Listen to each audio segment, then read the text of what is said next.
2021चा हा जो पेपर आहे, कालचा हा पेपर आहे आणि हा पेपर आज पाहणार आहोत. याच्यामध्ये मराठी आणि गणित, भाषा व गणित हा पेपर आहे. 75 प्रश्न आहेत 150 मार्कांसाठी आणि 11 ते 12.5 दीड तासाचा वेळ होता. म्हणजे 90 मिनिटांमध्ये तुम्हाला 75 प्रश्न सोडवायचे होते. म्हणजेच अतिशय सोपा असा हा पेपर होता. बघूया मराठीचे 25 प्रश्न आणि गणिताचे 50 प्रश्न. बघा एकदम सोपा आहे. पररूप संधी असलेला शब्दाचा पर्याय ओळखा. पररूप संधी म्हणजे काय, याची फोड काय होते बघा. किती अधिक एक म्हणजे 1 अधिक 1, केले अधिक असे आणि नदी अधिक आत, नदी अधिक आत, नदी अधिक आत अशी यांची फोड होते. आता नदीत केलं म्हणजे आ गायब झाला, दुसरं पद कॅन्सल झालं. केले अधिक असे म्हणजे अ गायब झाला. किती अधिक 1 म्हणजे कितीक झाला म्हणजे ए गायब झाला. आणि इथं 1 अधिक 1 ए मात्र तसंच तसं राहिलं. म्हणजे हे काय आलं, पररूप संधीचं उदाहरण आहे.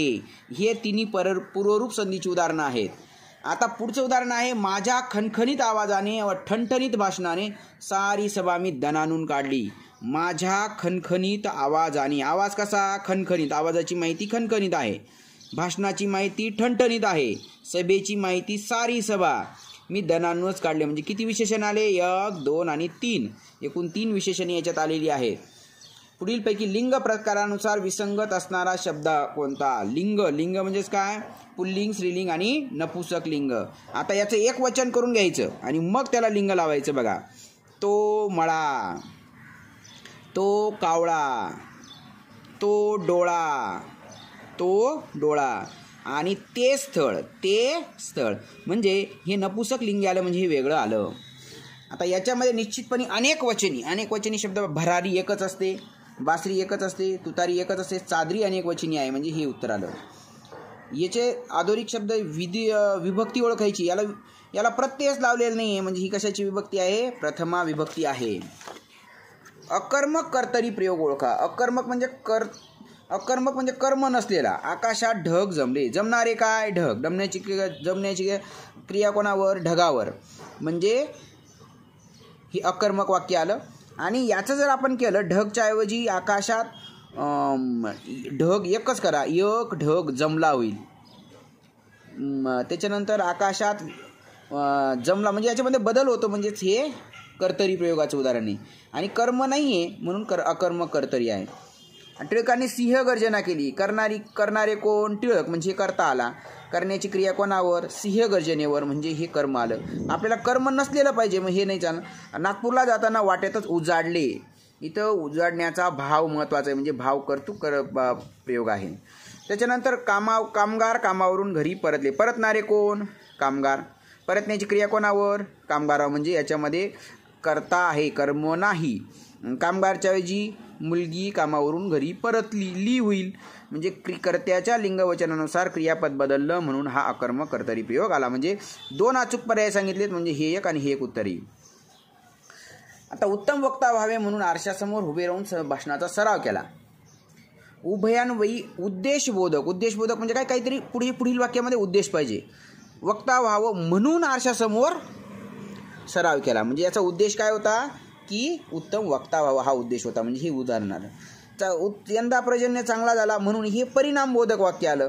परिणामबोधक वाक्य ही संयुक्त वाक्य असतात.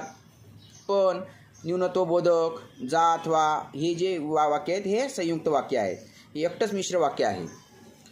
त्याच्यानंतर मी, भीमा, रमेश, बाळू हे जे आहेत या वाक्यात किती प्रकारची, किती नाही बरं का, किती म्हटलं तर त्याचं उत्तर वेगळं येईल. किती प्रकारची. बघा, हे दुहेरी अवतरणचे नाही एक आलं, स्वल्पविराम आलं, हे स्वल्पविराम धरायचे नाही. हा एक प्रकार दुसरा, हा तिसरा प्रकार संयोग चिन्ह आणि हे एक चौथं. म्हणजे 4 उत्तर आलेले आहे याचं. पुढीलपैकी बहुव्रीही समासाचं उदाहरण असलेले शब्द कोणते. बहुव्री, गैरहजर, हजर नसलेला, मग ते नय तत्पुरुष वगैरे हे समाज येतो. किंवा दर, हर, गैर हे जे शब्द असतात हे फारसी उपसर्ग आहेत. आणि हा अव्ययभाव समास आहे. कोणता समास आहे, अव्ययभाव. जशी फोड केली तसा समाज बदलेल. पाप किंवा पुण्य हा वैकल्पिक द्वंद्व आहे. लंब आहे उदर ज्याचा असा तो गणपती, मग हे वेगळं आलं, बहुव्रीही समास. गेले आहे वैभव ज्यापासून तो, असं गतवैभव. म्हणजे हे दोन्ही वेगळे आले. म्हणजे 2 अचूक पर्याय ओळखायचे म्हणून हे 2 उत्तर येतील. वसंत तिलका वृत्ताचे गण तभ ज ज ग ग हे गण आहेत. यती वसंत तिलका तभ जा ज गा गा. बघा आपले सगळे मराठी व्याकरणाचे सगळे व्हिडिओ आहेत, तुम्ही जर काळजीपूर्वक पाहिले तर तुम्हाला हे प्रश्न अतिशय सोपे जातील. तर विद्यार्थी मित्रांनो, आपले सगळे मराठीची जी प्लेलिस्ट आहे ना, ही प्लेलिस्ट पाहून टाका. एकदम सोपे उदाहरणं आहेत बघा. त्याच्यानंतर मुद्दे आणि गुद्दे हे पुस्तक कोणी लिहिलं? हे प्रके यात्रेंचं पुस्तक आहे.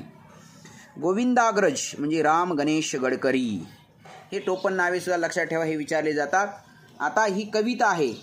सांडुनी सारा पसारा मी मनातून दूर जाते, दूरच्या एकांतरानी एक साधे गीत गाते. गर्द त्या राणी वाहती धुंद वेड्या पाय वाटा, वल्लरी ओथंबलेल्या निर्झरीच्या संथ काठा. संगती त्या जात्यांच्या जळाशी बिंब माझे मी पाहते, दूरच्या एकांतरानी एक साधे गीत गाते. पश्चिमेच्या अंगरागे केशराची साज रंगे, सांज शिनल्या पाखरांना कोटराचा वेध लागे. एक वेड्या पाखराशी मी मनाने एक होते, दूरच्या एकांतराने एक साधे गीत गाते. घोष पुष्पांचे निळ्या आवेगुनी बाहूत घेते, रंगगंधाच्या सवेत्या रंग होते गंध होते शिंपला होता. बघा, सवे घोष पुष्पांचे निळ्या आवेगुनी बाहूत घेते, रंग बघा रंगगंधाच्या सवेत्या रंग होते गंध होते शिंपला होता दिशांचा, मी मिटूनी त्यात जाते, दूरच्या एकांत रात्री मी एक साधे गीत गाते. भूत भावी वर्तमानी भिन्नता तेथे न राही, ओघ सारे एक होती गूढ काळाच्या प्रवाही. दोन माझ्या पावलांची दूरचे आभाळ येते, दूरच्या एकांत रात्री एक साधे गीत गाते. कवित्रीला कोणाची सोबत मिळाली आहे? आता कवित्रीला कोणाची सोबत मिळाली बघा. गर्द त्या राणी वाहती धुंद वेड्या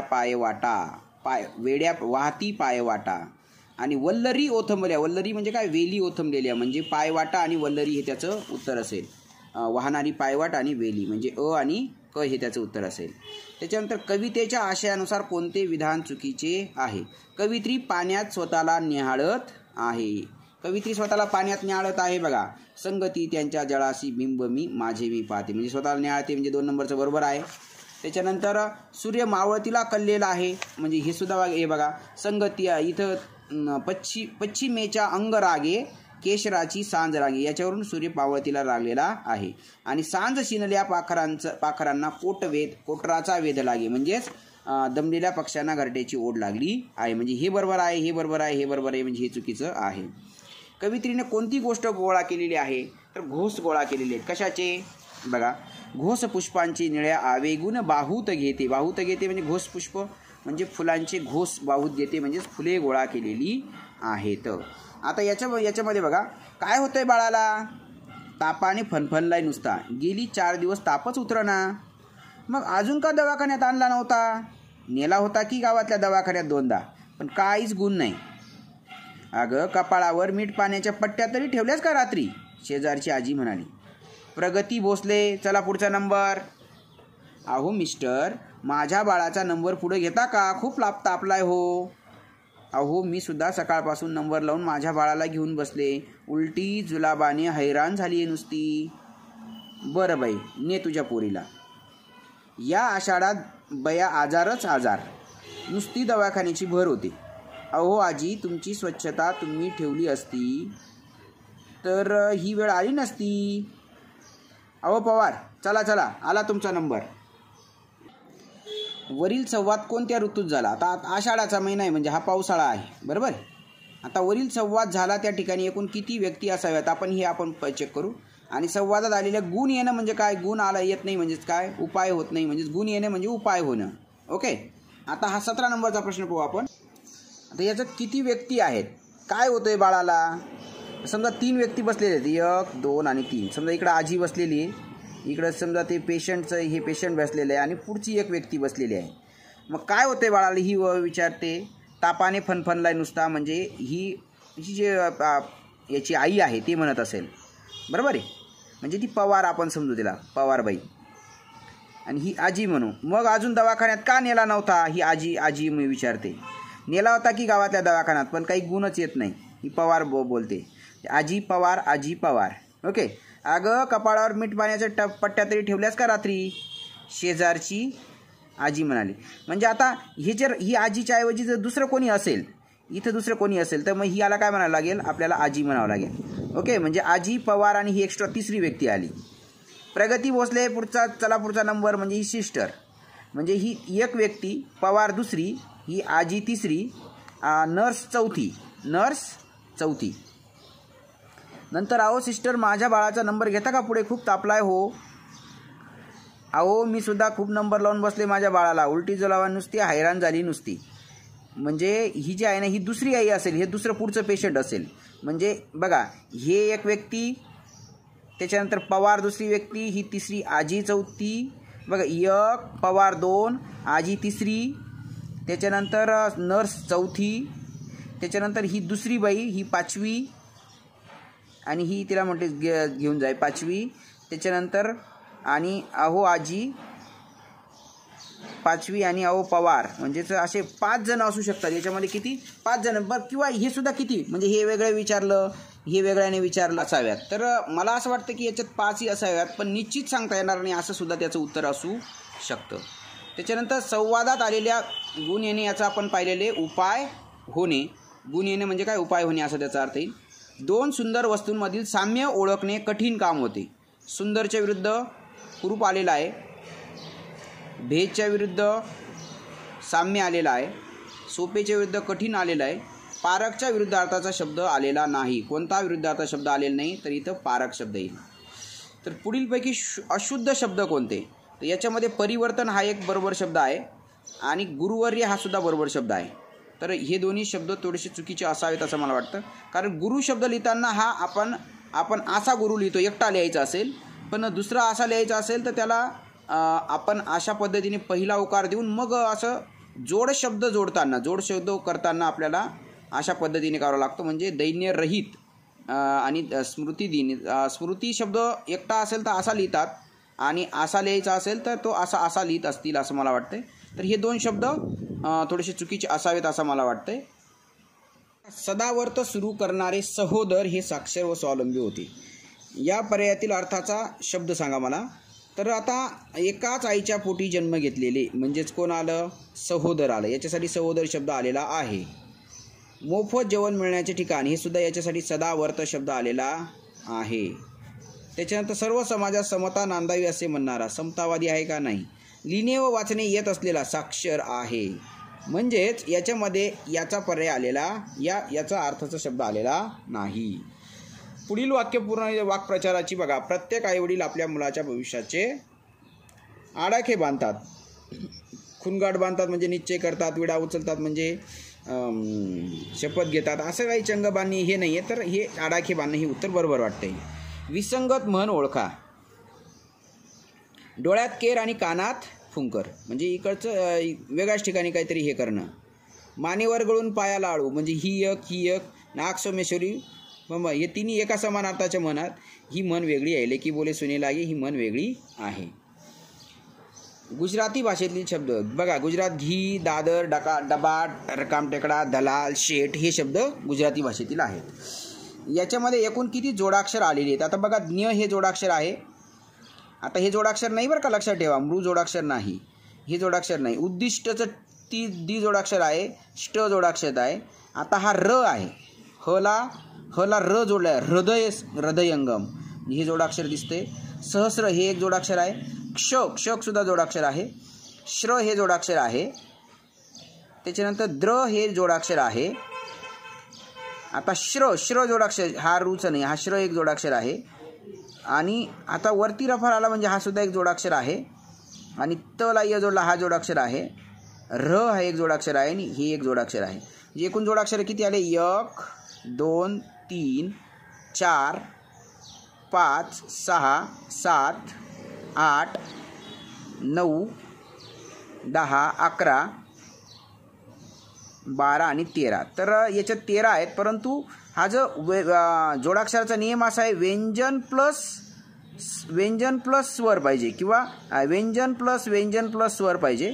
तर याच्यामध्ये हे 13 तर आलेले आहेत, पण मला असं वाटतं की स्वराच्या अगोदर हे जर आलं, स्वर प्लस स्वर आलं, तर हे नाही होऊ शकत. म्हणजे याचं उत्तर 12 असू शकतं असं मला वाटते. तर बाकीचे हे जर सोडलं तर बाकीचे 12 आहेत. आता क्ष आणि ज्ञ ही जोडाक्षर आहेत. ओके, यांचा समावेश आपल्या सबनिसांनी आपल्या वर्णमालेत जरी केलेला असला पण ही जोडाक्षरच आहेत. तर एकूण 12 उत्तर असेल, काहींनी 13 उत्तर दिलेले. तर मला असं वाटतं की याचं उत्तर 12. तर तुम्हाला जर उत्तर माहिती असेल तर कमेंट बॉक्समध्ये कमेंट करायची आहे. यानंतर आपण पुढच्या व्हिडिओमध्ये लगेच गणित पाहूया. लगेच गणिताचा व्हिडिओ बनवतो. व्हिडिओ खूप मोठा होऊन जाईल, त्याच्यामुळे छोटाच असं गणिताचा आपण स्पेशल घेऊया. तर विद्यार्थी मित्रांनो, तुम्हाला हा व्हिडिओ आवडला असेल तर याच्यासाठी चांगले लाईक होऊ द्या, चांगली कमेंट होऊ द्या आणि या 25 पैकी किती प्रश्न तुमचे बरोबर आले हे त्याच्यामध्ये टाका. तर 25 पैकी ज्याचे 15+ प्रश्न बरोबर आले तर त्याचं 100% मेरिटमध्ये काम होईल, लक्षात ठेवा.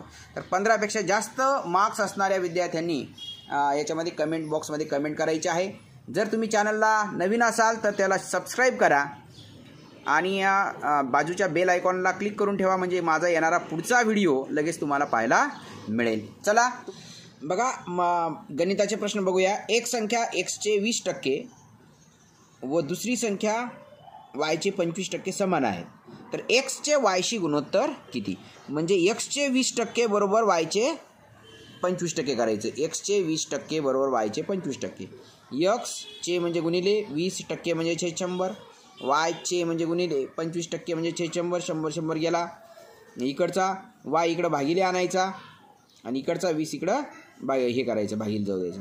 25/20 म्हणजे 5 - 25, 5 × 20 म्हणजे 5/4 गुणोत्तर असेल. यांचं किती गुणोत्तर असेल? 5/4 गुणोत्तर असेल. एका वर्गातील विद्यार्थ्यांचं वजन पूर्ण किलोग्रॅममध्ये खालीलप्रमाणे आहे.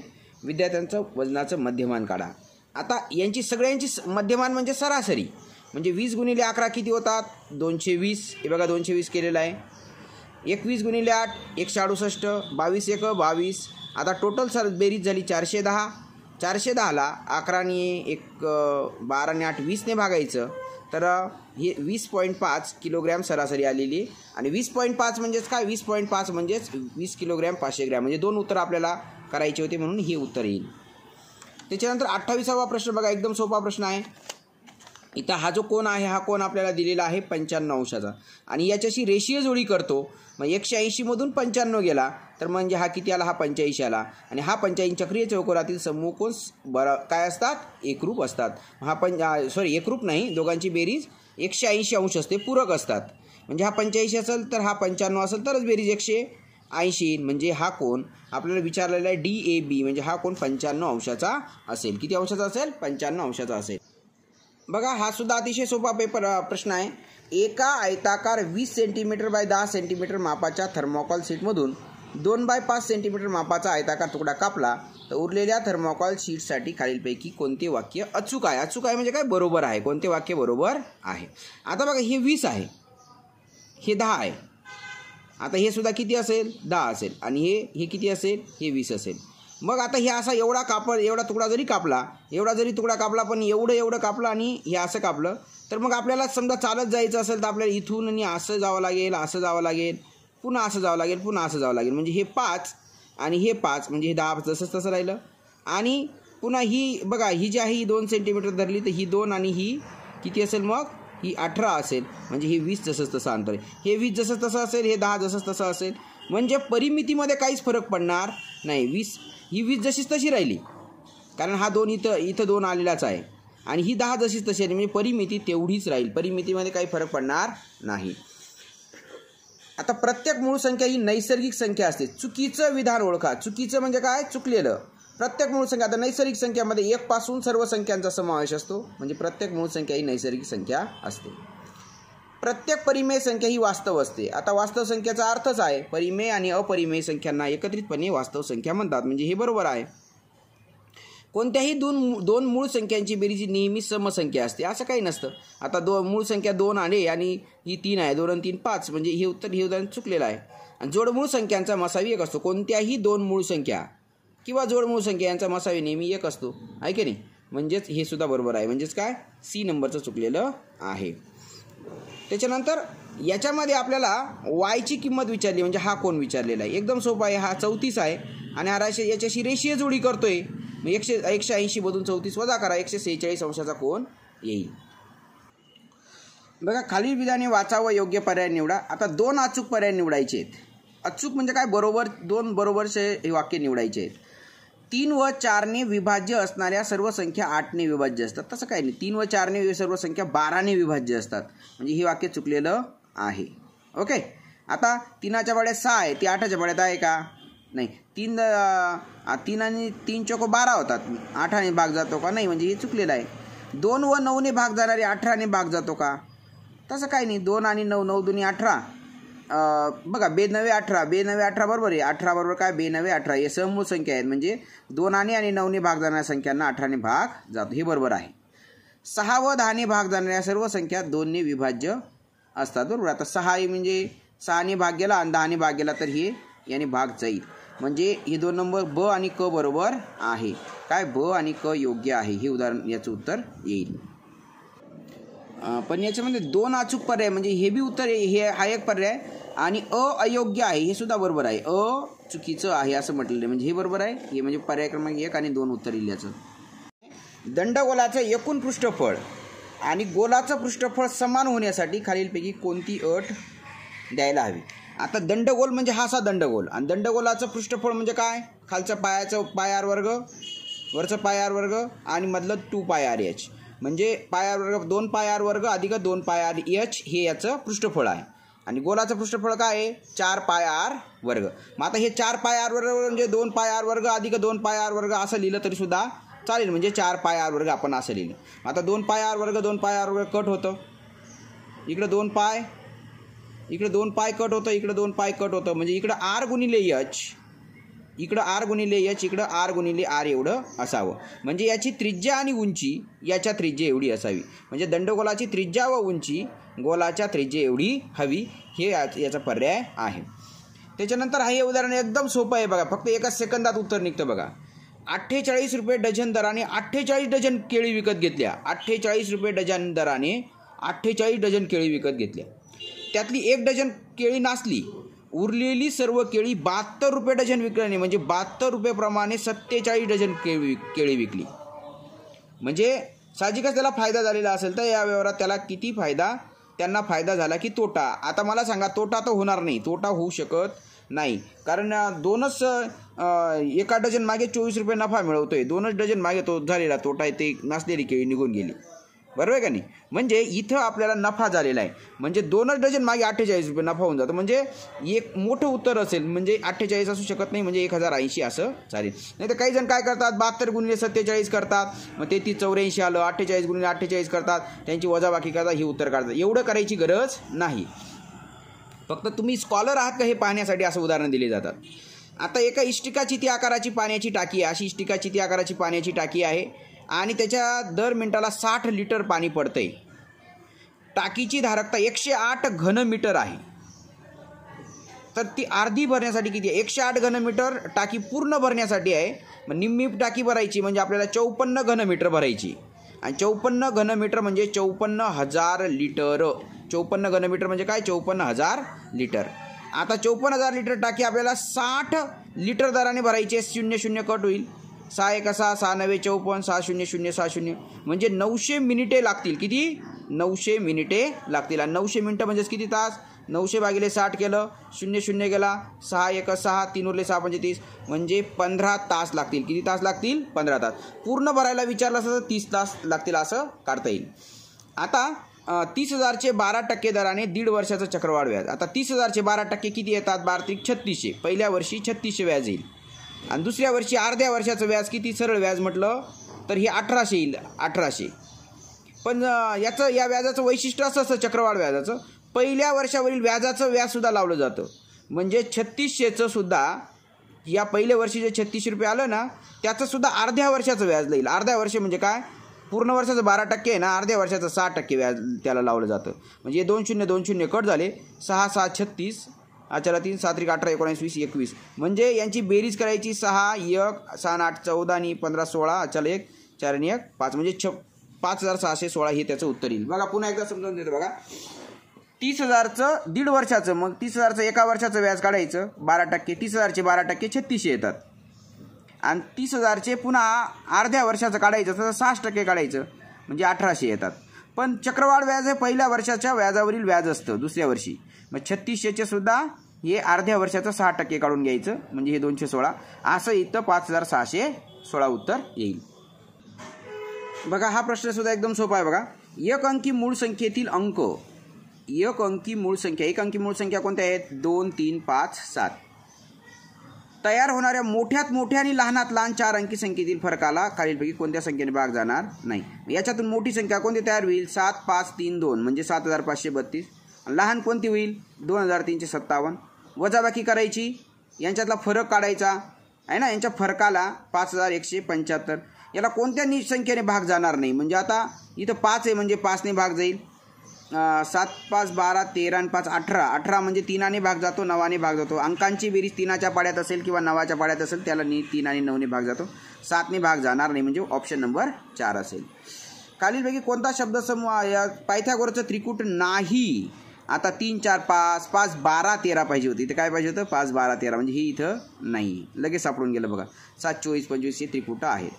आता ही संख्या, ही परिमेय संख्या ज्या 2 पूर्णांकांच्या दरम्यान आहे त्या पूर्णांकांचा गुणाकार किती? आता हे 13 17 म्हणजे -9 असं काहीतरी उत्तर येतं. म्हणजे -9 ते -10च्या दरम्यान ही संख्या असेल. -9 ते -10च्या दरम्यान ही संख्या असेल. आणि यांचा गुणाकार किती? 10 9 90 म्हणजे याचं वजा अधिक उत्तर येईल म्हणजे 90 उत्तर येईल. बघा हा प्रश्न एकदम सोपा आहे. 169चा वर्ग वजा, समजा आपण एकाचा वर्ग असं जर केलं तर ए वर्ग वजा बी वर्ग काय सूत्र आहे? ए वर्ग वजा बी वर्ग म्हणजे ए अधिक बी आणि ए वजा बी. म्हणजे एकदा अधिक करायचं आणि एकदा वजा करायचं म्हणजे 169 अधिक 1 169 वजा 1 आणि खाली तसंच 13 अधिक 1 13 वजा 1 म्हणजे 169 1 70 झालं, 168 झालं, हे 14 झालं आणि 13 वजा 1 12 झालं. तर याचं कॅल्क्युलेशन काटाकाटी करून 170 उत्तर येतं. ओके. आता रिक्षावाल्या काकांना मला 7 रुपये सुट्टे द्यायचे. माझ्याकडे 1 2 5 रुपयाची पुरीशी नाणी होती. तर हे 7 रुपये मी किती प्रकारे देऊ शकतो? आता 5 रुपये आणि 2 रुपये देऊ शकतो आपण. 5 1 1 असे देऊ शकतो. 2 2 2 आणि 1 देऊ शकतो. त्याच्यानंतर अशा पद्धतीने बघा आपण एकूण किती प्रकारे देऊ शकतो. बघा मी असे इथे केलं आहे बघा. 1 7 रुपये असे देऊ शकतो. 5 वेळा 1 आणि हे 2 असे 7 देऊ शकतो. 1 3 वेळा आणि हे 2 रुपयाचं नाणं म्हणजेच 3 आणि हे 4 7 आलं. त्याच्यानंतर 1 1 वेळा आणि हे 3 वेळा म्हणजे 6 आणि 1 7 आलं. त्याच्यानंतर 2 1 वेळा आणि हे 5 1 वेळा म्हणजे 5 आणि 2 हे 7 आले. 5 रुपयाचं 1 नाणं आणि हे 1 रुपये, 1 रुपयाचे 2 नाणे म्हणजेच किती? हे 7. म्हणजे 1 2 3 4 5 6 प्रकारे आपल्याला देता येईल. किती प्रकारे? 6 प्रकारे आपल्याला देता येईल. त्याच्यानंतर याच्यामध्ये रिया आणि तिच्या 4 मैत्रिणी म्हणजे रिया आणि 4 मैत्रिणी म्हणजे 5 जणी आहेत. त्यांची सरासरी 24 वर्ष आहे. म्हणजे 24चा पंच 120 त्यांची बेरीज येईल. किती येईल? 120 बेरीज येईल. आता त्यांची वय 3m वजा 2 2m अधिक 7 4m वजा 7 3m 3m अधिक 2 असे आहे. आता बघा एक यांची जर बेरीज केली तर अधिक 2 आहे, इथं वजा 2 आहे म्हणजे अधिक 2 वजा 2 कट होईल. अधिक 7 वजा 7 कट होईल. आणि सगळ्यांची बेरीज करा. 3 आणि 2 3m आणि 2m 5m आणि 4m 9m आणि 3m 12m 12m आणि 3m किती? 15m. 15m बरोबर किती? 120. मग 120ला 15ने भागलं तर किती? 8 उत्तर येते. किती उत्तर येते? 8 उत्तर. किंवा मी सोडून दिलेले बघा. 3m अधिक 2 2m अधिक असं केलं 15m आलं. मग 24चा पंच 120 आलं. 120 भागिले 15 किती? 8 उत्तर आलेलं आहे. किंवा नाटकाची किंमत 25% वाढल्यामुळे खप 15% कमी झाला तर एकूण उत्पन्नात वाढ किंवा घट किती होईल? आता बघा आपण काय करू, नाटकाची तिकीटं जे आहेत ते नाटकाची तिकीट आपण 100 तिकीटं घेऊ आणि प्रत्येक तिकीट 100 रुपयाला घेऊ. म्हणजे हे कॅल्क्युलेशन करायला सोपं जातं. 10,000 रुपये आपल्याला येता येत. आता तिकीटं दर 25% वाढवला म्हणजे 125 केला आणि तिकीटे 15% कमी झाली म्हणजे 85 झाली. 85 गुणिले 125 केलं तर 10,625 रुपये आता यायला लागले. दर वाढवून तिकीटं जरी कमी झाली पण पैसे वाढले म्हणजे 625 रुपये वाढले. या 10,000 मागे 625 वाढले. 100 मागे किती? 2 शून्य 2 शून्य कट झाले. हे 2 शून्य म्हणजे 6.25%. किती? तर 6.25% याच्यामध्ये काय झाली? वाढ झाली. किती झाली? 6.25% वाढ झाली. बघा 44 नंबरचा प्रश्न. a घन वजा 8bचा घन. आता 8bचा घन म्हणजेच काय? a घन वजा 8 हा 2चा घन आहे म्हणजे 2b कंसाचा घन. a घन आणि वजा 2bचा घन. आता a घन वजा b घन काय सूत्र आहे? a घन वजा b घन पहिल्या कंसात वजा a वजा b आणि दुसऱ्या कंसात पहिल्या पदाचा वर्ग अधिक दोन्ही पदांचा गुणाकार अधिक दुसऱ्या पदाचा वर्ग. मग आता a घन वजा इथं 2bचा घन असं करू. a घन वजा 2b कंसाचा घन. तर मग पहिले पद वजा दुसरं पद म्हणजे a वजा 2b असेल. a वजा 2b नंतर पहिल्या पदाचा वर्ग म्हणजे एचा वर्ग, नंतर पहिले पद गुणिले दुसरे पद म्हणजे ए गुणिले 2b, ओके, म्हणजे 2ab, काय आलं 2ab, आणि नंतर दुसऱ्या पदाचा वर्ग म्हणजे 2bचा वर्ग म्हणजे 4bचा वर्ग. म्हणजे हे सगळे अधिकचं चिन्ह आहेत, लक्षात ठेवा. मग a वजा 2b a वर्ग अधिक 2ab अधिक 4bचा वर्ग म्हणजे हे उत्तर आलेलं आहे. आता ही गुणिले उंची 24 आहे आणि उंची गुणिले लांबी 40 आहे, तर त्या ठोकळ्याचं घनफळ काढा. आता घनफळ काढायला लांबी गुणिले रुंदी गुणिले उंची पाहिजे आपल्याला, बरोबर आहे. पण इथं LB BH LH दिलेलं आहे. मग आता आपण LB आणि BH वरून आपण हे सुद्धा माप काढू शकतो. LB अपॉन BH असं जर केलं तर काय आलं, 60 भागिले 24 जर केलं तर 12 पंचे 60, 12 दुने 24, 5 2 येईल, तर BB कट होईल. म्हणजे 2 गुणिले L, 2L बरोबर काय आहे 5H एवढं आहे. 2L बरोबर काय आहे 5H एवढं आहे. आता मग HL जे आहे HL बरोबर किती आहे 40. मग आपण इथं जर 2HL केलं तर इकडं काय येईल 40 दुने 80 येईल. मग आता या 2Lच्या ऐवजी ते 5H घेतलं, 5H गुणिले H बरोबर 80 येईल. 5 इकडे भागिले केला तर H वर्ग बरोबर 80 भागिले 5 म्हणजेच किती येईल 80 भागिले 5 म्हणजे 16 येईल आणि H बरोबर किती येईल 4 येईल. H बरोबर किती येईल 4. मग आता हा 4 आहे तर हा 4 10 40 म्हणजे L किती आला 10 आला. L किती आला 4 गुणिले 10 आणि H किती आला 4 आला. L 4 आला म्हणजे हा 10 आला, 4 10 40 आला. आणि BH आता H 4 आहे तर मग हा किती आला 6 आला. 10 सका 60 गुणिले 4 म्हणजे 240. 60 गुणिले 4 किती 240 घन सेंटीमीटर एवढं माप येईल. काय येईल 240 घन सेंटीमीटर. त्याच्यानंतर हे सूत्र बघा. आता याच्यामध्ये एक लक्षात ठेवा, आपण ज्यावेळेस अधिक करतो तर छेद सारखे पाहिजे. छेद सारखे नसेल तर तिरकस गुणाकार करतो. 2 या x वजा 5ला गुणलं तर वरती आला 2x आणि 2 पंचे 10 आलं, अधिक या 5ने गुणलं तर वरती आलं 5x अधिक आलं 5 दुनी किती आलं 10 आलं. मग आता मला सांगा अधिक 10 वजा 10 काय होईल, हे कट होईल. ओके, 2 गुणिले x हे 2x आलं आणि इकडे काय आलं 5x आलं आणि छेद काय आला 5 दुनी किती आला 10 आला. म्हणजेच 7x छेद 10 आता बरोबर 0 आहे. 10 ने 0ला गुणलं तर 0 आलं. मग 7x बरोबर 0 येईल आणि x बरोबर हा 7 गुणिले इकडे भागिले गेला, मग 0 भागिले 7 बरोबर किती 0 उत्तर येईल. म्हणजे याचं उत्तर आलं 0. एकदम सोपं उदाहरण आहे बघा. याने या दोनाला बघा, या 2 आणि या xला गुणायचं, 2 आणि 5ला गुणायचं, 5 आणि xला गुणलं 5x आलं, 5 आणि 2ला गुणलं 10 आलं, अधिक 10 वजा 10 कट झालं. 2x आणि 5x 7x आलं, 7x छेद 10 बरोबर काय 0. मग 10 भागिले इकडे गुणिले झाला तशी इथं 0 होऊन गेला. पुन्हा 7x बरोबर 0 झाला आणि हा गुणिले पुन्हा भागिले झाला, पुन्हा याचं 0 उत्तर आलं. आता 43वा उदाहरण बघा. त्रिकोण ABCची बाजू AC हा व्यास घेतलेला आहे, अर्धवर्तुळ काढलेलं आहे याच्यावर आणि अर्धवर्तुळाची परिमिती 72 आहे. BC बरोबर AO बरोबर BC बरोबर AO बरोबर OC म्हणजे ही आणि ही बाजू काय आहे सारखीच आहे. तर ABCची परिमिती काढा. आता हा काटकोन करतो आणि ही कर्ण आहे. हा कर्ण किती आलेला आहे, हा कर्ण किती दिलेला आहे, दिलेला नाही. ही पूर्ण परिमिती दिलेली आहे आपल्याला, अर्धवर्तुळाची परिमिती दिलेली आहे. त्या परिमितीवरून आपण काय करून घ्यायचा, ही त्रिज्या काढून घ्यायची. मग अर्धवर्तुळाची परिमिती किती आहे, अर्धवर्तुळाची परिमिती किती आहे, परिमिती बरोबर पूर्ण परी घ्यायचा, त्याचं निम्म करायचं आणि त्याच्यामध्ये हा व्यास मिळवावा लागतो. म्हणजे आता हे 2 कट झाले म्हणजे πr अधिक व्यास आलं, म्हणजे व्यास म्हणजे 2r, म्हणजे आपण r कॉमन आहे त्याच्यामुळे r बाजूला काढला आणि π अधिक 2 घेतलं. π म्हणजे 22/7 अधिक 2 घेतलं. मग आपण 7 दुने 14 आणि 22 36/7 केलं आणि बरोबर परिमिती दिलेली आपल्याला 72. 72ला याला 7 ने गुणलं, 36ने भागलं, 36 दुनी 72, 7 दुनी किती आलं 14 आलं. म्हणजे याची हा जो आहे हा एवढा अर्धे 14 आला, हा 14 आला आणि हा सुद्धा किती आला 14 आला. मग आता पुन्हा पायथागोरस प्रमेयावरून 14 आणि 14 28 आहे आणि हा 14 आहे, तर मग 28च्या वर्गातून हा 14चा वर्ग वजा करायचा तेव्हा ही बाजू मिळेल.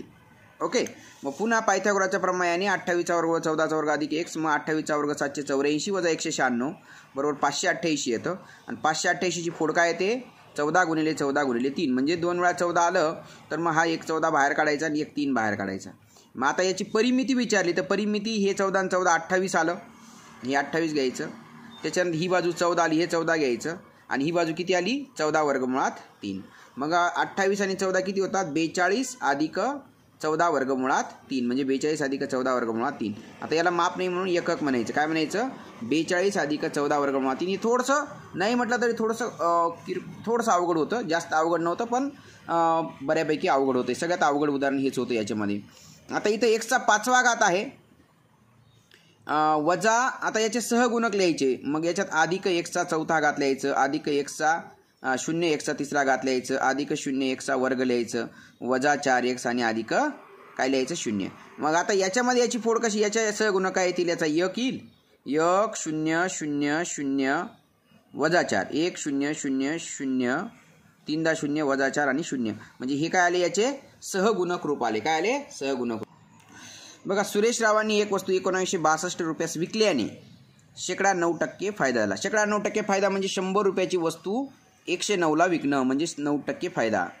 तर आता ही वस्तू विकलेली 1962ला, मग ती वस्तूची खरेदी किंमत किती? म्हणजे 1962 गुणिले 100 एका बाजूला आणि 109 गुणिले x एका बाजूला. मग आता 109 इकडे भाग द्यायचा, 109 याला भाग द्यायचा, हा इथं गुणिले निघून, आणि मग 109 याला भाग दिला तर याच्यात ही शक्यतो ही भाग जाणारी संख्या असते. 109 1 109 आणि 196 मधून पुन्हा 109 वजा करतात. तर याचं उत्तर जे येतं याचं 1800 उत्तर येतं. किती उत्तर येतं याचं? 1800 उत्तर. 109 1 109 इथं 87 उरत आहेत, इथं 87 ठेवले तर 109 8 येतात. 8 × 18 × 100 म्हणजे 1800 उत्तर येते. आता इथं यमचं व्यस्तचलन 1/n आहे. म्हणजे यम बरोबर काय आलं? k गुणिले 1/n आलं. म्हणजे हा भागिले इकडे केला म्हणजे mn बरोबर काय? k आलं. mn बरोबर काय? k आलं. आणि मग आपल्याला यम आणि n दिलेले 30 आणि 5 म्हणजे 30 गुणिले 5 किती आलं? 150 आलं. म्हणजे k बरोबर किती? 150. म्हणजे चलनाचं समीकरण k बरोबर 150, k बरोबर 150 आलं. म्हणजेच mn बरोबर किती? 150 हे उत्तर येईल. किती उत्तर येईल? 150. हा सुद्धा प्रश्न अतिशय सोपा आहे. बघा, इथे 130 आहे आणि त्रिकोणाच्या तिन्ही कोणांची बेरीज किती असते? 180. मग 180 मधून 130 गेले किती आले? 50. म्हणजे हा आणि हा किती आला? 50 आलं. मग हा आणि हा 50 आलं म्हणजे हा आणि हा सुद्धा किती येईल? 50. म्हणजे हे मधले 50 आणि बाहेरचे 50 म्हणजे 100 झाले. मग एवढे किती झाले? 100. मग 180 पुन्हा मोठ्या त्रिकोणात 180 वजा 100 म्हणजेच किती उत्तर आलं याचं? 80 अंशाचा कोन आहे. तोंडी आपण उत्तर याचं काढू शकतो. एका शेतकऱ्यास एक कृषी पंप छापील किमतीवर 12% सूट मिळाल्यानंतर 6700. 12% सूट मिळणं म्हणजे 100 रुपयाची वस्तू ती 88 रुपयाला मिळणं. 100 वजा 12 88ला मिळणं. आता ती वस्तू मिळाली आहे 6600ला. त्या वस्तूची किंमत किती? म्हणजे 6600 गुणिले 100 भागिले काय करायचं? 88 करायचं. 11 8 88, 11 6 66 आणि पुन्हा 8 1 8 8 7 56, 4 उरले 8 45, 75 गुणिले 100 किती? 7500 रुपयाची ती छापील किंमत असेल. बघा, हा आलेख आहे आणि इथपर्यंत 7000 रुपये ही सूची म्हणजे खरेदी आहे आणि 10000 वजा 7 म्हणजे 3000 विक्री आहे. तर इथं ही सुद्धा ही 2500 आली, इथपर्यंत अशी आली. ही 2500 ही खरेदी आली आणि या 6000 मधून 2500 गेले तर ही 3500 काय आली? विक्री आली. पुन्हा ही सुद्धा इथं जर आपण असं केलं तर ही 3500 रुपये ही खरेदी आली आणि 3.5 ही 7 आहे म्हणजे 3.5 विक्री आली. मग आता हा जो याला जर विभाजित आलेख म्हणतात आणि असे जर दोन लागोपाठ असे जर दोन असेल तर त्याला जोड स्तंभालेख म्हणतात. ओके. आणि साधा स्तंभालेख सिंगल असतो. मग आता याच्यामध्ये दिलेला स्तंभालेख कोणत्या प्रकारचा आहे? तर हा विभाजित स्तंभालेख आहे. कोणता आहे? विभाजित स्तंभालेख. आता 3 महिन्यांच्या एकूण खरेदीचं एकूण विक्रीशी गुणोत्तर. आता तिघांची खरेदी किती आहे? 7000, 2500 आणि 3500. तर यांची बेरीज किती येते? 13000. आणि विक्री किती आहे? 3000, 3500, 3.5, 7 आणि 3 10000. म्हणजे 13000चं 10000शी गुणोत्तर किती आलं? 13/10 असं गुणोत्तर आलेलं आहे. बघा, हा याच्यामध्ये अधिक आणि छेद जर सारखे नसतील तर याने याला गुणायचं म्हणजे वरती काय आलं? b वजा a आलं. अधिक याने याला गुणायचं म्हणजे काय? a वजा b आलं. आणि खाली या दोघांचा काय असेल? गुणाकार. आपण वरच्यांची बेरीज तर करू. बघा, वजा a अधिक a हे कट होतात, अधिक b वजा b इथे काय कट होतात. मग शून्याला खाली काही बी आलं, कशाने बी भागलं तरी उत्तर काय येईल? याचं 0च उत्तर येईल. याचं उत्तर काय येईल? 0 उत्तर येईल. आता दोन सहमूळ संख्यांचा लसावी 910 आहे. सहमूळ संख्या म्हणजे काय? सहमूळ संख्या म्हणजे ज्यांचा मसावी 1 असतो आणि लसावी त्यांचा गुणाकार असतो. मग यांचे अवयव पाडायचे, 910चे अवयव पाडायचे. 2 चोक 8, 1 2 पंचे 10, 1 उरला 2 पंचे 10. पुन्हा 5ने भाग देऊ. 5 9 45, 5 1 5, पुन्हा 7ने भाग देऊ, 7 1 7, 2 उरले 7 3 21 आणि पुन्हा 13ने भाग देऊ, 13 1 13. आता यांची बेरीज किती आहे? 83 आहे. 7 35, 35 दुने 70, 70 गुणिले 13, 70 अधिक 13 केलं तर बेरीज 83 येते. म्हणजे त्या संख्या 70 आणि 13 आहेत. मग त्यांच्यातला फरक विचारला आपल्याला. 10तनं 3 गेला किती? 7 आणि 7तनं 2 गेला किती? 5. म्हणजे फरक किती आला? 57. यांच्यामधला फरक येईल. किती फरक येईल? 57. त्याच्यानंतर 2 एकरूप विषमभुज काटकोन त्रिकोण कर्णावर जर जोडले, बघा केलेलेच बघा, हा एक विषम असा काटकोन केलेला आहे. विषमभुज म्हणजे ही बाजू तिन्ही बाजू वेगळ्या आहेत आणि हे कर्णावर जोडल्या. पण आणि हे 2 त्रिकोण मात्र एकरूप आहेत. म्हणजे ही बाजू या बाजू एवढी असेल, ही बाजू आणि इथं काटकोन असेल, तर मग चारही कोण काटकोन आणि समोरासमोरील बाजू सारख्या असेल तर त्याला आयत म्हणतात. काय म्हणतात? आयत. आता त्रिकोणाच्या कर्णावर जर जोडला तर आपण जर समजा ते अशा पद्धतीने जरी जोडले, अशा पद्धतीने हे कर्णावर जोडले, तरी त्याचा काय तयार होतो? पतंग तयार होतो. काय तयार होतो? पतंग तयार होतो. त्याच्यानंतर 60% मलईचं 15%, 60 लिटरचं 15% म्हणजे 15 9 लिटर आलं. आणि 40 लिटर दुधात 8% म्हणजे 8 चोको 32 म्हणजे 3.2 लिटर आलं. म्हणजे 9 3 12.2 लिटर काय आलं? मलई आली. किती दुधामध्ये? 60 आणि 40 100 लिटर दुधामध्ये 12.2 मिली म्हणजे 12.2% काय आली? मलई आलेली आहे. एकदम सोपं उदाहरण होतं बघा. त्याच्यानंतर हे बघा, हे बी अतिशय सोपं आहे. 27चा 1/3 घाते म्हणजे 3च्या घनाचा 1/3. बघा 3च्या घनाचा 1/3 घात. 3 3 डायरेक्ट कट होतात. म्हणजे याचं उत्तर इथं काय येतं? वरती इथं 3 येतं. आता 6चा वर्गाचा 1/2 घात. 6च्या वर्गाचा 1/2 घात म्हणजे वर्ग वर्ग कट होतो. म्हणजे इथं काय आला? 6 आला. आता 9चा 3चा 4था घात. 3च्या 4थ्या घाताचा 1/4 घात आला. म्हणजे 4 4 कट झाला. आणि खाली 25 म्हणजे 5च्या वर्गाचा 1/2 घात झाला. म्हणजे 1/2 2 कट झाला. आणि 20च्या वर्गाचा 1/2 घात झाला. म्हणजे 2 2 कट झाला. म्हणजे वरती काय राहिलं? 3 गुणिले 6 गुणिले 3, 3 गुणिले 6 गुणिले 3 आणि खाली काय राहिलं? 5 गुणिले 20. मग 6 त्रिक 18, 18 दुनी 18 त्रिक 54 आणि छेद 100. 54 छेद 100 म्हणजेच किती? 54 छेद 100. म्हणजे खाली 2 शून्य असेल तर दशांश चिन्हानंतर दशांश चिन्ह 2 घर सरकतं, 1 2 म्हणजे इथं पॉईंट येईल. म्हणजे 0.54 किती? 0.54 हे त्याचं उत्तर येईल. आता एका वर्तुळात विशाल कंसाचे माप संबंधित लघु कंसाच्या दुपटीपेक्षा 60ने जास्त आहे. तर विशाल कंसाचं माप किती? आता विशाल कंसाचं माप किती असतं? 180 अंशापेक्षा जास्त असतं. म्हणजे हा पर्याय कट झाला. ओके. आणि 60ने जास्त म्हणजे हा पर्याय असू शकतो बरं का. मग मी डायरेक्ट टाकून पाहतो बघा. 260 हे विशाल कंसाचं माप घेतो. लघु कंसाचं मापाच्या दुपटीपेक्षा, आता लघु कंसाचं जे काही माप असेल तो x मानू, त्याचं दुपटीपेक्षा म्हणजे 2x अधिक 60. म्हणजे हा 60 हा अधिक 60 हे कट होईल. 260 वजा 60 म्हणजेच इकडं काय येईल? 2x येईल. म्हणजे इकडं 200 बरोबर काय आलं? 2x आलं. 2 इकडे भागिले गेला. आता x बरोबर किती आलं? 100 आलं. x बरोबर किती आलं? 100. मग आपल्याला याच्यामध्ये हा जो 100 असला, 100 दुने 200 असला तर 200 अधिक 60 म्हणजे हा 260 ही माप येईल. म्हणजे एकदम एक्झॅक्ट बसलं बघा. जर आपण 300 घेतला असता, 300 मग 300 वजा 60 किती आलं असतं? 240 आलं असतं. 240 भागिले 2, 240 भागिले 2 किती आलं असतं? 120 अंश आलं असतं. किती? याचं 120 अंशाचं आलं असतं. मग काय झालं असतं? हा 120 लहान कंस आणि मोठा कंस 300, 120 आणि 300 किती होतात? 420 होऊन जातात. आणि कंसात कोणाचं माप किती असतं? पूर्ण वर्तुळाचं 360च असतं. याचं तरी बरोबर बसलं बघा. याचं किती बसलं? 260 आणि 100 बरोबर 360 बसलं. ओके. आता याच्या बहुगुणाकाराची कोटी म्हणजे काय? मोठ्यात मोठा घात. आता x घनाने जर x वर्गाला गुणलं, x घन गुणिले x चा वर्ग असं केलं तर घातांकांची काय होते? बेरीज होते. म्हणजे x चा 5वा घात होतो आणि सगळ्यात मोठा घात हाच होईल, 5वाच घात होईल. बाकीचा गुणाकाराची गरज नाही. म्हणजेच गुणाकाराची कोटी किती आली? 5 आली. खालीलपैकी कोणता गुणाकार गोलाचे घनफळ दाखवतो? गोलाचं गुणफळ 4/3 पाय आरचा घन. म्हणजेच इथं 4/3 पाय आरचा काय येतं? घन येतं. त्याच्यानंतर रोहितने मोहितकडून 3 वर्ष वापरलेले एवढे रुपयास विकत घेतलं. घसाऱ्याचा दर 5% धरला तर मोहितने ते यंत्र किती रुपयाला घेतलं असेल? आता याच्यामध्ये एकदम सोपं आहे. म्हणजे हा चक्रीय राशी याच्याने घट करायची बघा. तर 8,57,000 रुपये. 8 लाख किती आहे? 57,335 आहे. आता घसाऱ्याचा दर 5% घट झाली. 5% घट झाली म्हणजे त्याची किंमत 95%च राहिली, लक्षात ठेवा. मग पहिल्या वर्षी 95% म्हणजे 100/95 निघून यायचं. हे 3 वर्ष 100/95 निघून यायचं आणि पुन्हा 100 काय करायचं 95, कारण 3 वर्ष आहे म्हणून 3दा घट झाली. ओके. आणि मग आपण याची काटाकाटी केल्यानंतर हे उत्तर काय येईल?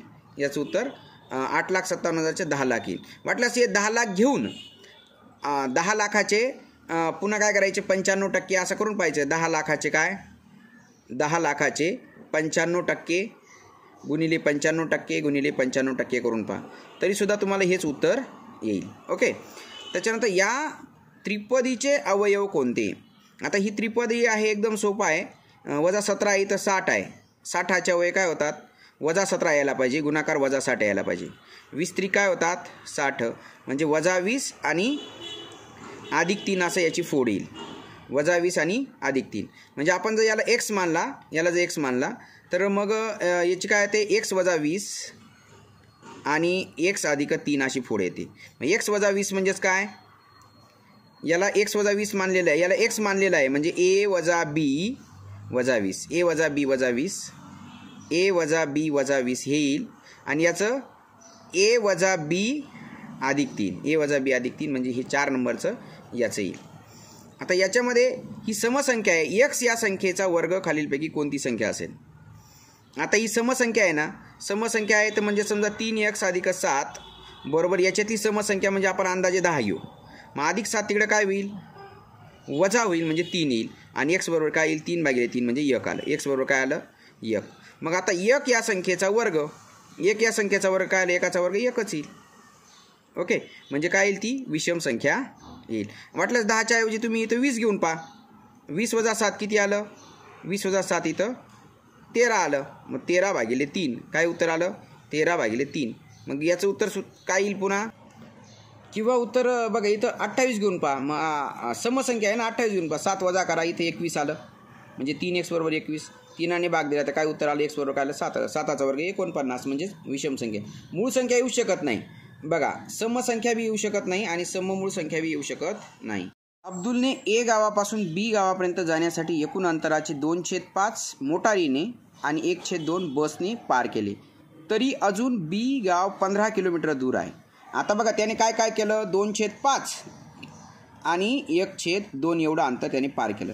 म्हणजे 2 दुणे 4 आणि 5 1 5 आणि खाली 5 दुणे किती? 10. म्हणजे 9/10 अंतर त्याने पार केलं. 9/10 मोटारीने आणि बसने पार केलं. म्हणजे 10 पैकी 9 भाग पार केले आणि 10 पैकी 1 भाग राहिला. आणि 1 भाग म्हणजे अजून 15 किलोमीटर. 1 भाग म्हणजे 15 किलोमीटर आहे.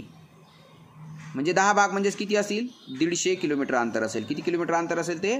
150 किलोमीटर अंतर असेल. एकदम सोपं उदाहरण होतं बघा. काय करायचं? 2/5 भाग त्याने केला आणि 1/2 केलं, म्हणजे 9/10 भाग कंप्लीट झाला. जे 9 भाग 10 पैकी 9 भाग ते मोटारीने आणि बसने गेला, म्हणजे 1च भाग राहिला आणि 1 भाग म्हणजे 15 किलोमीटर. म्हणजे 10 भाग म्हणजेच किती? 150 किलोमीटर असेल. आता एका पाण्याची बादलीची धारकता 10 लिटर आहे. म्हणजे एका बादलीमध्ये याच्यामध्ये 10 लिटर पाणी मावतं. ही बादली पाण्याने पूर्ण भरण्यासाठी 1.25 लिटर पाण्याच्या किती बादल्या लागतील? म्हणजे 10 लिटरला काय करायचं? 10 भागिले काय करायचं? 1.25 करायचं. 10 लिटर भागिले 1.25 लिटर. म्हणजे पॉईंट नंतर 2 अंक आहेत, म्हणजे वरती 2 शून्य द्यायचे आणि भागिले 125 करायचं. 25चा 5 125, 25 चोक 100, 25 0 0, 5 48. ही कॅल्क्युलेशन जमलं पाहिजे. म्हणजे 8 बादल्या पाणी, 8 बादल्या आपल्याला काढता येतील. एका कोणाचा कोटिकोणाचा पूरक कोण. आता एक कोण समजा x मानला, त्याचा कोटिकोण 90 वजा x आणि या कोटिकोणाचा पूरक कोण म्हणजे 180 वजा 90 वजा x. याचा पूरक कोण किती आहे? 108 अंशाचा आहे. मी हे करायचं, सोडवायचं. 180 वजा 90 अधिक x बरोबर 108. म्हणजे 90 आधी तर अधिक होईल, तिकडं वजा हे होईल. आणि x बरोबर किती? 108 वजा 90 8 म्हणजेच किती आला? 18 अंशाचा तो कोण आला. किती? 18 अंश. तुम्ही पर्यायातून जरी गेले तरी सुद्धा तुम्हाला काढता येईल बघा. आता एक कोण काढला तो 18, त्याचा कोटिकोण 90 वजा 18 म्हणजे 72 आणि त्याचा पूरक कोण किती? 108. म्हणजे हे असं आपल्याला उत्तर 18 येईल. आता शेजारील चौरसाचा कर्ण 12 आहे, त्याच्या प्रत्येक बाजूची लांबी काढा. आता चौरसाचा कर्ण हा नेहमी काय असतो? बाजू गुणिले वर्गमुळात 2 एवढा असतो, हाच कर्ण असतो. आता कर्णच 12 आहे, हा वर्गमुळात 2 इकडे भागिले केला म्हणजे बाजू काय आली 12 भागिले वर्गमुळात 2. तर 12 भागिले वर्गमुळात 2 नाही आहे, तर मग काय करायचं, याचं उत्तर नेहमी याचं निम्म 6/वर्गमुळात 2, किंवा आपण येतं वर्गमुळात 2 खालीही गुणायचं आणि वरतीही गुणायचं. अंशाला आणि छेदाला एकाच संख्येने गुणलं तर काही फरक पडत नाही. मग इथं 12 वर्गमुळात 2 आलं आणि वर्गमुळात 2 गुणिले वर्गमुळात 2 म्हणजे 2 आलं. बे 1 बे 12 म्हणजे तुम्हाला काय सांगितलं 6 वर्गमुळात 2 येईल म्हटलं. हे सेंटीमीटर आहे तर हे सेंटीमीटरमध्ये उत्तर येईल. 6 वर्गमुळात 2 हे उत्तर येईल. आता याच्यामध्ये 2 अचूक पर्याय निवडायचे आहेत. अचूक पर्याय निवडायचे आहेत म्हणजे बघा 0.3चा वर्ग केला तर 0.09 येईल, 0.1चा वर्ग केला तर 0.01 येईल. आता वजा यांची बेरीज करून घेऊ. मग पहिल्यांदा 0.10 झालं आणि 2चा वर्ग केला तर 0.04 येईल आणि 10तनं 4 गेला किती 0.06 आलं. काय आलं 0.06 एवढं आलं. आता 0.06 आलं हे बरोबर आहे, हे उदाहरण बरोबर. 2 पर्याय निवडायचे आहेत म्हणजे हे एक येईल आणि याचा जर वर्ग केला तर काय येईल 6चा वर्ग 36 आणि दशांशानंतर 4 अंक पाहिजे म्हणजे 0.0036 हे एक म्हणजे 3 आणि 4 नंबर हे पर्याय याचे आलेले आहेत. आकृतीत दाखवल्याप्रमाणे एका चौरसाचे 4ही शिरोबिंदू वर्तुळावर आहेत. वर्तुळाची त्रिज्या आहे 7 आणि केंद्र O आहे. तर रेखांकित भागाचे क्षेत्रफळ काढा. आता हे 7 आहे ना, 7 आहे म्हणजे कर्ण किती आला 7 आणि 7 14 आला. कर्ण किती आला 14 आला. ओके बरं आपण एक काम करू, हा 7 त्रिज्या याची 7 त्रिज्या घ्या आणि 2 गुणिले 22/7 गुणिले 7 म्हणजे 22×7 154 हे पूर्ण वर्तुळाचं क्षेत्रफळ आलं. पूर्ण वर्तुळाच्या क्षेत्रफळामधून आपण चौरसाचं क्षेत्रफळ वजा करू. आता हे पूर्ण किती आलं 7 आणि 7 14 आलं म्हणजे 14 आलं तर 14 आपण आत्ताच काढलं. मग ही बाजू कशी काढायची, कर्ण जर 14 असेल तर हे काय असतं 14 भागिले वर्गमुळात 2 म्हणजेच काय 7 वर्गमुळात 2 असतं. मी आता तुम्हाला सांगितलेलं आहे. आणि याचं वर्ग याचं क्षेत्रफळ असेल 7 वर्गमुळात 2चं क्षेत्रफळ काय असेल 7 वर्गमुळात 2चा वर्ग काय असेल 49 गुणिले 4 म्हणजे 49 गुणिले 2 म्हणजेच 98 असेल. आणि यांच्यातला फरक काढायचा. बघा 14तनं 8 गेला 6 आणि 15तनं 10 गेला 5 म्हणजे 56 चौरस सेंटीमीटर. एकदम सोपं उदाहरण होतं. बघा काय सांगितलं, पूर्ण वर्तुळाचं क्षेत्रफळ जे आहे तर पूर्ण वर्तुळाचं क्षेत्रफळ, तर मला सांगा हा 7 आहे आणि हा 7 आहे म्हणजे 14 आहे. तर बाजू किती, कर्ण 14 असेल तर हा 7 वर्गमुळात 2 असतो. आत्ताच आपण मागच्या याच्यात पाहिलं. मग आता वर्तुळाचं क्षेत्रफळ पाय आरचा वर्ग म्हणजे 22/7 गुणिले 7 गुणिले 7 म्हणजे 22×7 154. वर्तुळाचं क्षेत्रफळ पूर्ण वर्तुळाचं 154 आलं. आणि त्याच्यामध्ये चौरसाचं किती 7 वर्गमुळात 2चा वर्ग म्हणजे 7चा वर्ग 49 गुणिले 2 म्हणजे 98 आलं. आणि यांच्यातला फरक किती आला 56 चौरस सेंटीमीटर. आता याच्यामध्ये बघा हा कोण 60 आहे, या तिन्ही रेषा समांतर आहेत. हा 60 आहे तर म्हणजे हा 60 असेल. व्युत्क्रम कोण आला, हा 35 असेल तर हा 35 असेल. आणि आपल्याला विचारलं AOCचं माप, AOC वाचायची सुद्धा गरज नाही. 60 आणि 30 90 आणि 5 95 हे 95 अंशाचा कोण असेल. आता याच्यामध्ये किरणाला एक मध्यबिंदू असतो. असा जर किरण काढला असा जर किरण म्हणजे एकाच बाजूला वाढणारा मध्यबिंदू असतो का, नाही. रेषेला मध्यबिंदू आपल्याला काढता येईल का, नाही. रेषा किती अंतर वाढू शकते.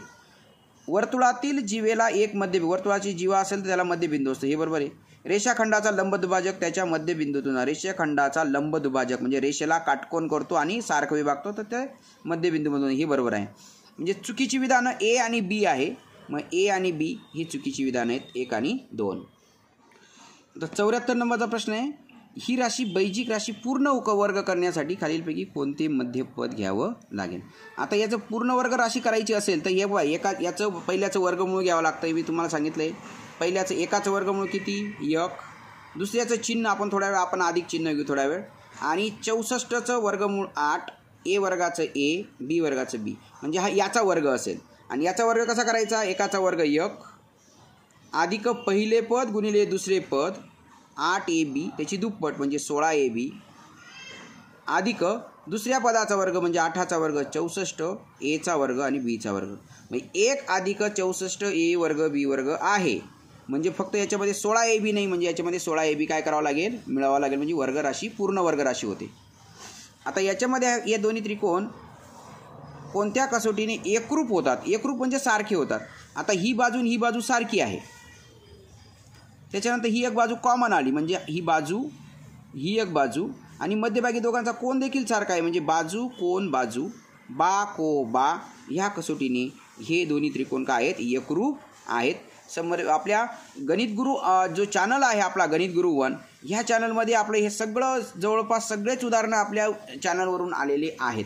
तर विद्यार्थी मित्रांनो, तुम्हाला माझा व्हिडिओ आवडला असेल तर याला लाईक करा. ज्या विद्यार्थ्यांना 35+ बघा गणितामध्ये 30+ मार्क्स आणि याच्यामध्ये जर समजा 15+ मार्क्स असेल म्हणजे 45 प्रश्न ज्याचे बरोबर असतील, 40+ 75 पैकी 40+ जे बरोबर असतील म्हणजे 80 मार्क्स जास्त असतील, त्या विद्यार्थ्यांचं 100% मेरिटमध्ये नाव येणार आहे. पेपर थोड्या बऱ्यापैकी थोडासा टफ होता, थोडा वेळखाऊ होता, काही विद्यार्थ्यांना वेळ पुरला नसेल, तर तुम्हाला तुमचं मेरिटमध्ये नाव येऊ. ज्या विद्यार्थ्यांनी आपल्या चॅनलला लाईक केलं, सबस्क्राईब केलं, त्यांचं 100% मेरिटमध्ये नाव येणार आणि पुढचा पेपर त्यांना सोपा देखील जाणार. तर चॅनलला सबस्क्राईब करा, लाईक करा आणि चांगली कमेंट देखील करा. तुम्हाला किती मार्क्स आले ते आपल्या कमेंट बॉक्समध्ये टाका. तुमचं अभिनंदन करण्यात येईल. थँक्यू.